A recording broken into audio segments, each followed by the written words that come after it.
अरे सीता के देखी के जनक राजा सोचे, अब सीता भइली सयान।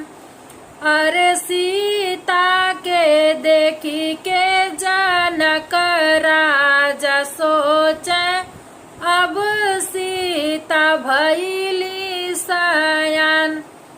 अरे कैसे खोजब हम सीता जोगे बरवा, के करा से करब कन्यादान। अरे कैसे खोजब हम सीता जोगे बरवा, कैसे करब कन्यादान। अरे मन में विचार करे राजा जनक जी, दिहाले परम यज्ञ ठान। अरे मन में विचार करे राजा जनक जी, दिहाले परम यज्ञ ठान। अरे जही तोड़ी दी है हो शिव के धनुषिया, सीता के सौंपब हाथ। अरे जही तोड़ी दी है हो शिव के धनुषिया, सीता से करब कन्यादान।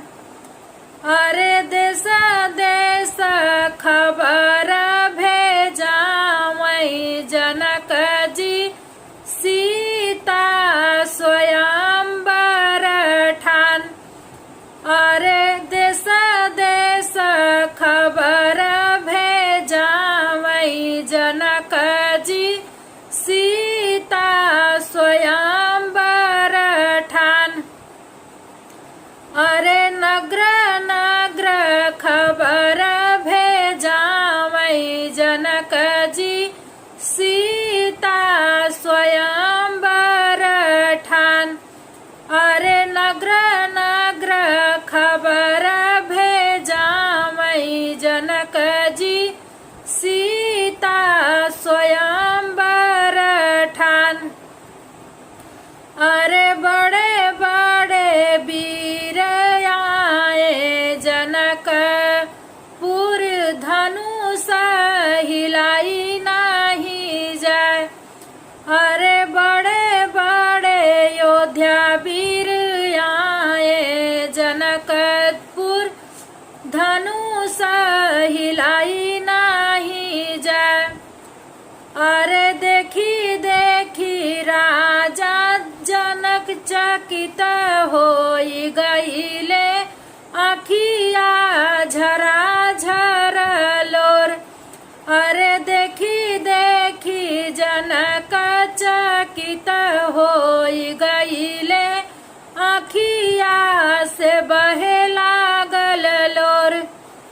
अरे धरती पे एकहू वीर नहीं रही गईले, जे सीता बियहिले जाए।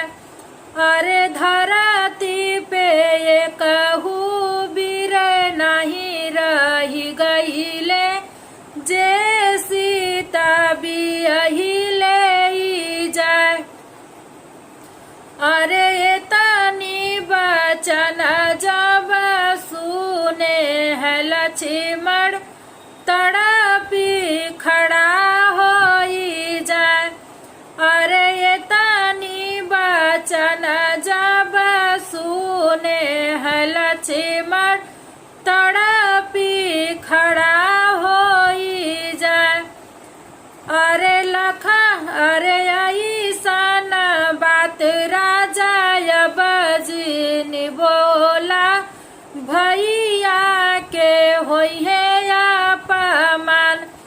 अरे ऐसन बात राजा बजनी बोला, राम भैया के होई है अपमान।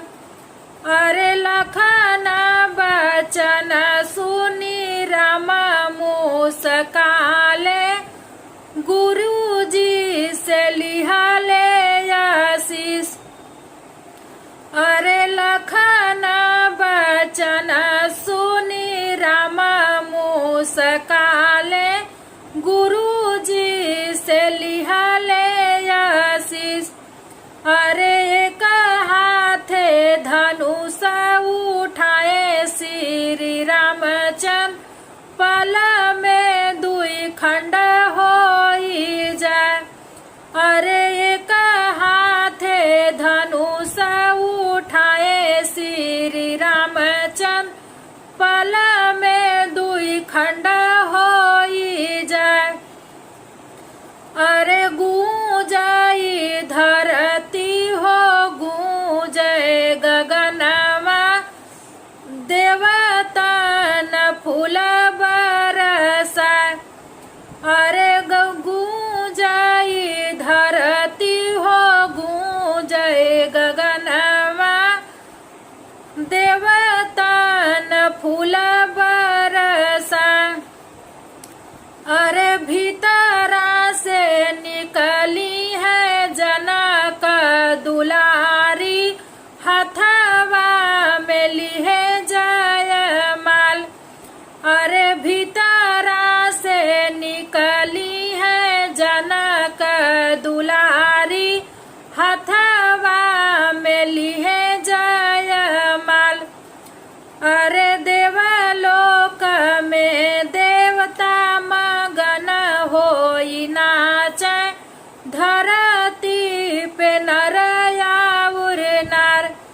अरे देवलोक में देवता मगन होई नाचे धरती पे नर और नार।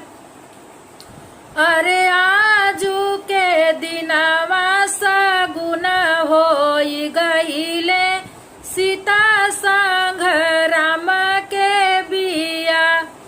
अरे आजू के दिनवा सगुन होई गईले सीता संग राम के बिया। अरे